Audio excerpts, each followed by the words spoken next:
Hello,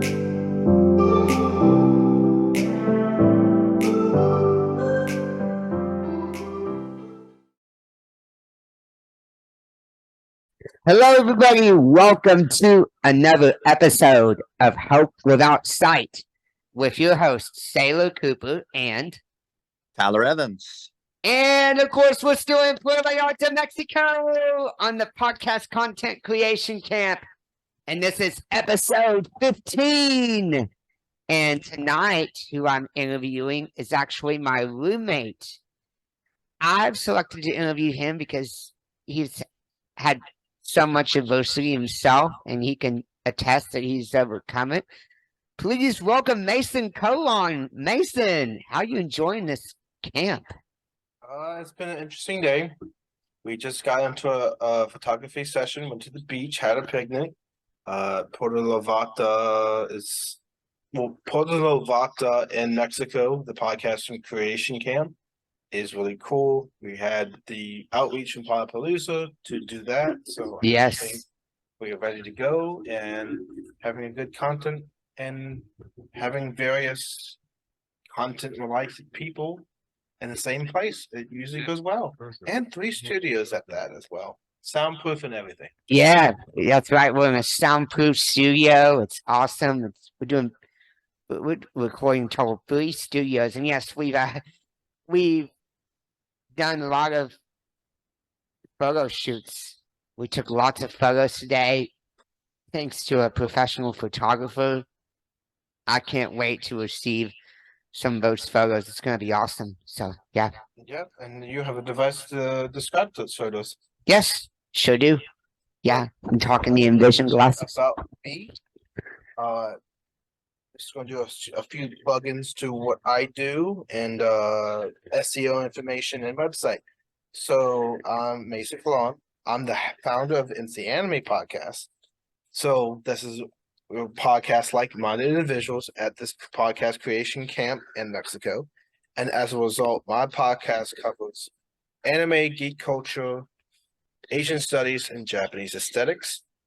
And a little bit more about me is I work full-time in produce, and I have a good story to tell about adversity and how I overcome it.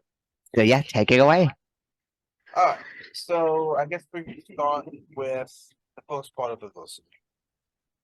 Identify the problem, how I got here. The first problem was after 18 months when I was getting the vaccine shot. Between 18 months and 5 years, probably had an episode about 18 different seizures. I had all types of seizures, including the grand mal type seizures. And as a result, that affected my learning process and set me back in the vital months when I'm in the childhood state to learn and communicate speech. And that set me on a path to be in speech therapy for many years to come, and have IEP and stuff in the visual learning plan. Yeah, I know about those IEPs. I know, Tyler, you know about them too, right? Yeah, I've heard of them before. Mm-hmm. But in for Texas, adults, they're called ARDs. ARD meetings. Yeah, but everywhere else Admission, review, and dismissal. IEPs, so. Yep. So you had how many seizures did you have at 18 months? 18 episodes. I had the worst seizures, which was also grand mal type seizures as well. So I'll be shaking violently. Dang. Nothing they can do. My parents had to watch me be in seizures at such a young age as well. Oh my goodness, that's terrible. Yeah, I know I had because Tyler, I told you I had a lot of seizures as well. And didn't I tell you my story about the seizure that I had? Yeah, I had you had like 2 of them. I think you had 2 different episodes or 3 of them.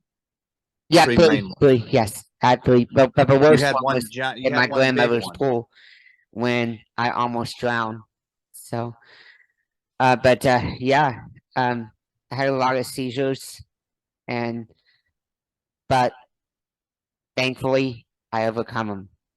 Yeah, I overcame them. And now you don't have them anymore. No, don't have them anymore. No, I don't have them as well, but I do have them for a very long time as a young age, and through that developmental process, I went backwards instead of going forward. So what actually ended up happening, they think that maybe the vaccine at the time at 18 months was possibly a trigger for beginning seizure, and then more seizures led up simply after. Hmm.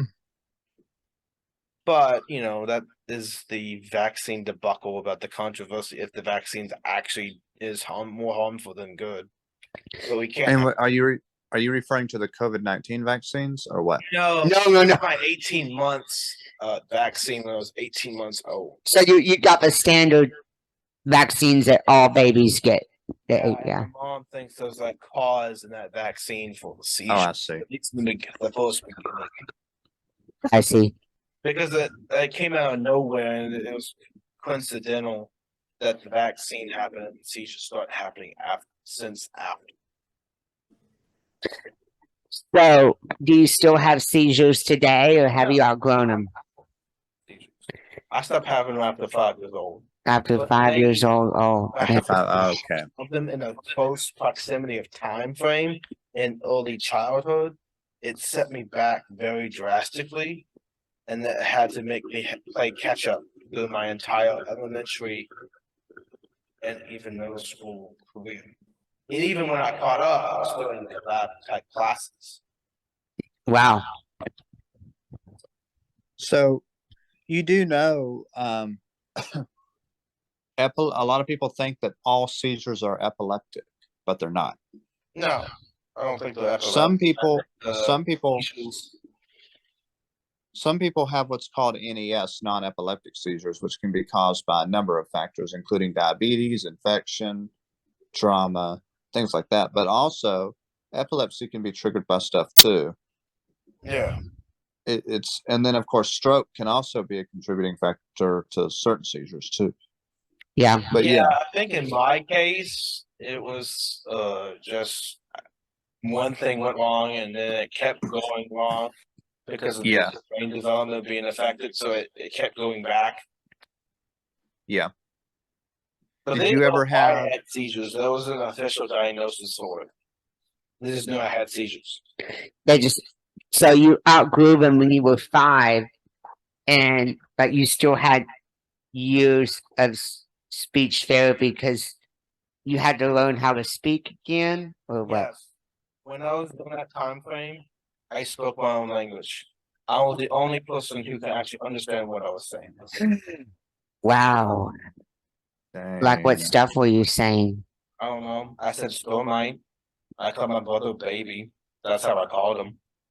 It was just things I said that didn't make any sense. Only that I knew what they meant.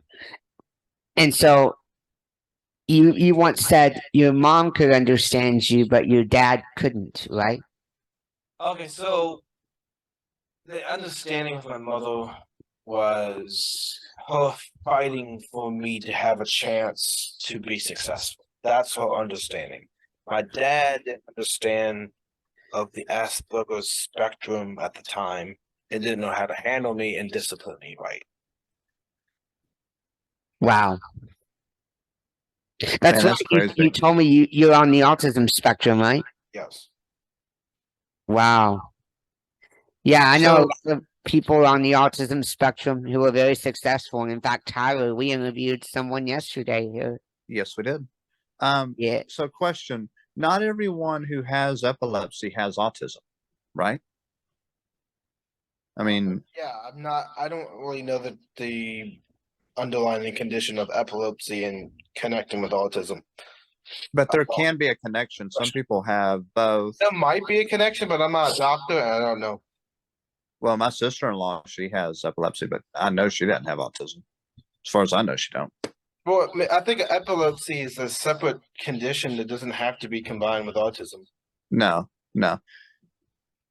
Yeah. It's just interesting how like sometimes it could be interconnected, sometimes, It But I just also depends. know that I don't have autism because of seizures. Right. Autism was Right. already decided at birth with traces in the family and stuff. So you have other family members who are on the spectrum as well? Potentially my grandfather Oh, wow. could have it. But They either skip a generation, be a recessive gene, and a maniacal monopoly. Because my mom thinks he has Asperger's as well. How he acts, he's like very specific with politics. Yeah. And has a routine that he sticks to. And Yeah. This is a common trend with Asperger's. Very common. And Very intelligent, high skill in specific areas, fixed interests, routine you don't like to change, and you can get combative easily. yeah. And by the way, it's not Asperger's anymore. It's just as defined by the DSM. It's now considered autism spectrum disorder. Okay, but I'm still gonna call it Asperger's. Yeah, of course, yeah. So let's fast forward. After you were seizure free at 5 years old, you went through all the speech therapy and all that.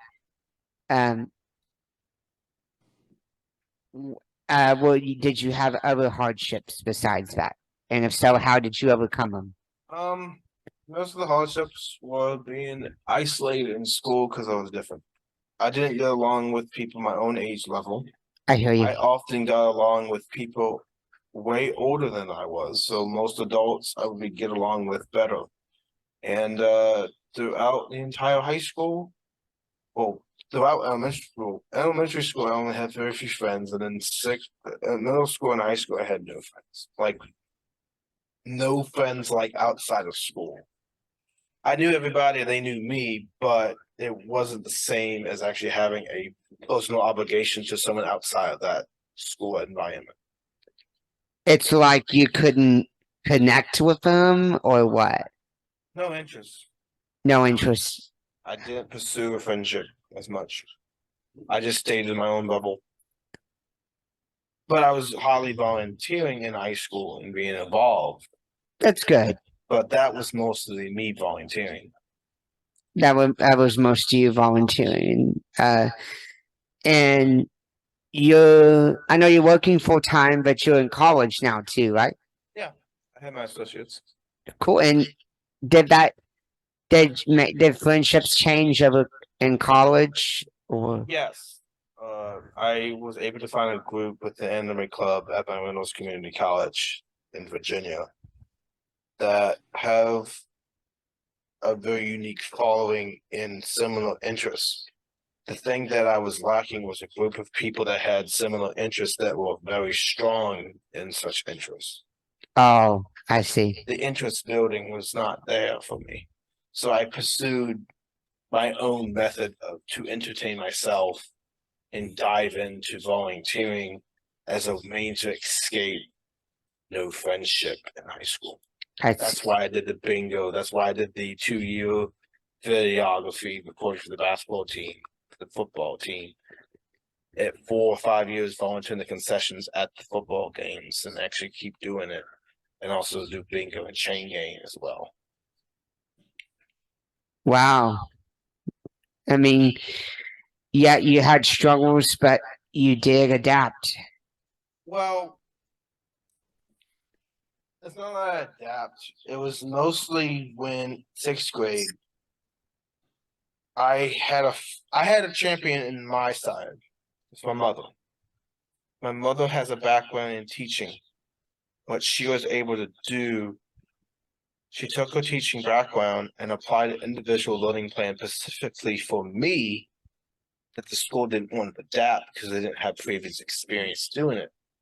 After she developed that model in the elementary school, other people were able to benefit from her action, and they were able to learn and actually succeed on a learning plan that was actually getting them ahead. She was a fighter every single way. Oh, that's amazing. Yeah, Tyler, I know you probably share a similar story with Mason. Tell him about. Yeah, I was basically thinking the same thing. My mom fought for me so that I could be mainstreamed in class despite my blindness. Basically, we went to Austin, where I live in Texas. That's the capital. We went there twice to rally legislatures to pass a bill here to where anyone with a disability, if their family permits, or if their family requests, they can be in normal classes, mainstream classes, regular classes, like everyone else. And basically, this group took us to Austin on charter buses, and we went with them. We went there twice, and yep, it was back when I was about 5 or 6, 5 and 6, I think, So your mom was a bigger something like that. and legislator than mine just being and trying to fight me at the school board every which way for my individual plan. Oh yeah, well, she went to all the meetings, what's called ARD meetings, Yeah. admission review and dismissal meetings, and all that. And yep, she fought for me. My dad did too, but it was really my mom who did it. Yeah, my dad was at some meetings because it got pretty bad, and the administration of my elementary school was like, no, he can do the best he can at the level he is. Why don't you want to succeed at the level he's at? Why do you want him to do things to make him fail and not have progress?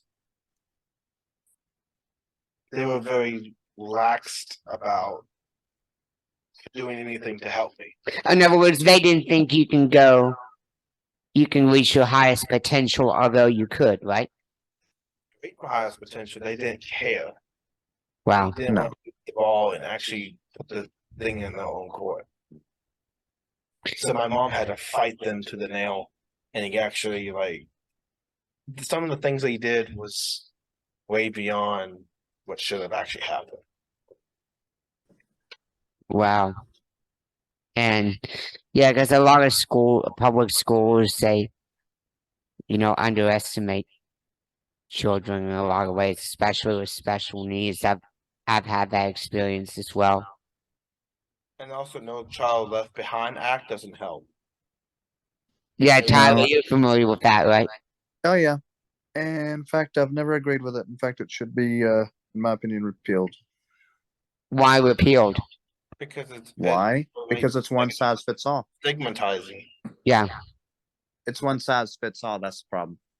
I see. And education, not. in my opinion, education does not belong centralized in one area. In Washington D.C., we need to just make it to where the states play a role in education and the localities play a role, not the federal government at all.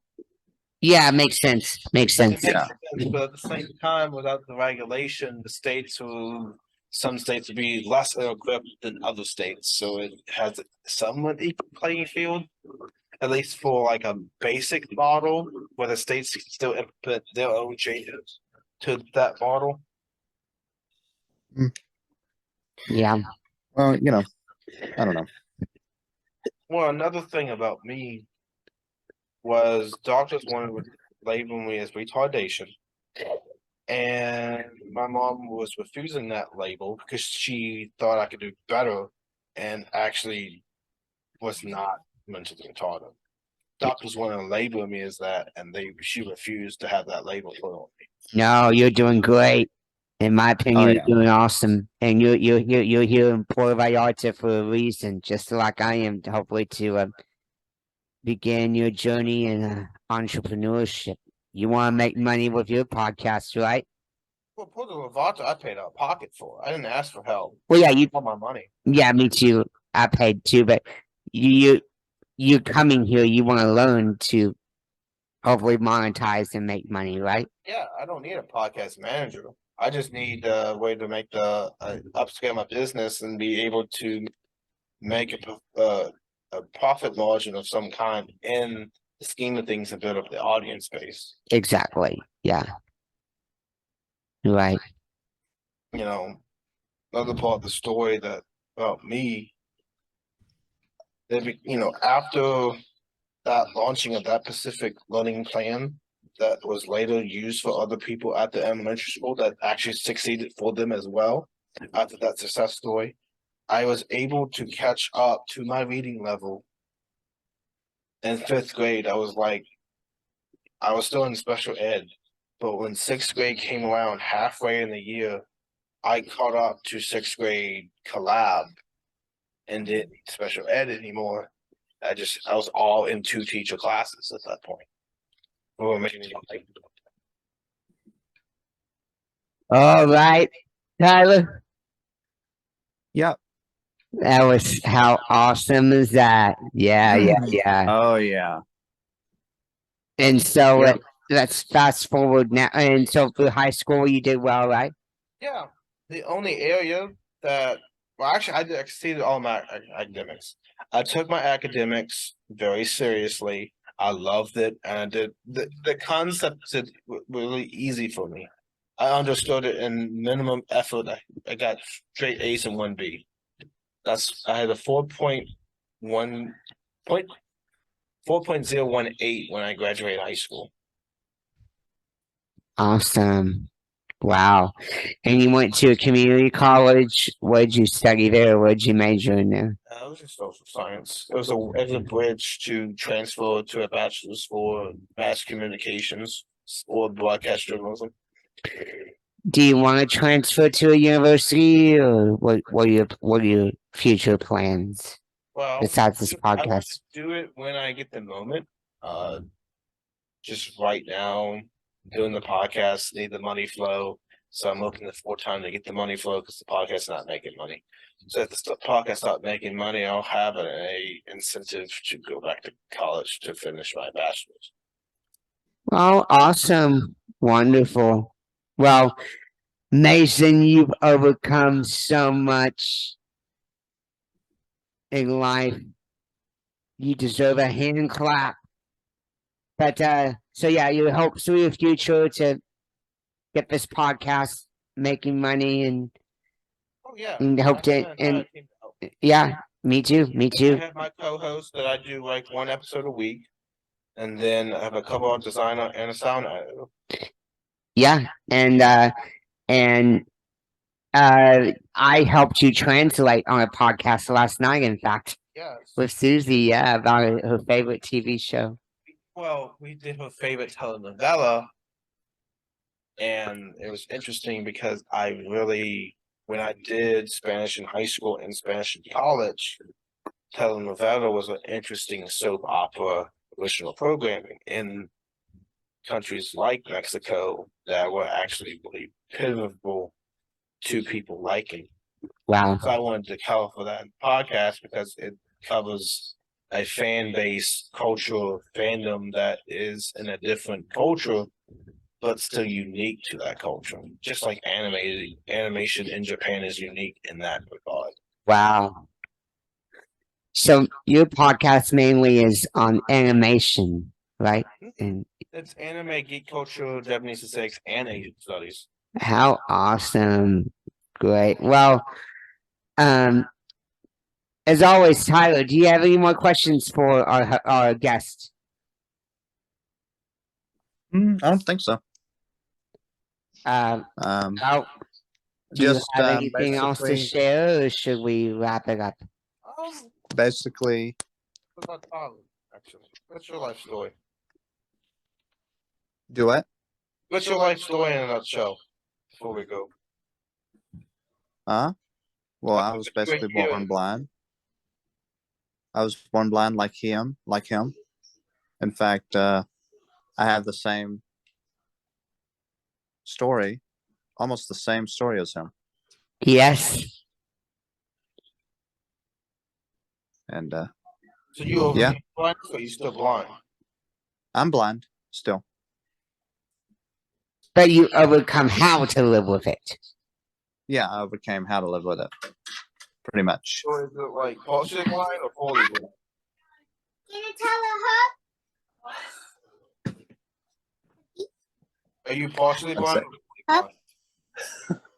Love you. That's her brother. Oh, Her brother's being a distraction right now. Oh, sorry.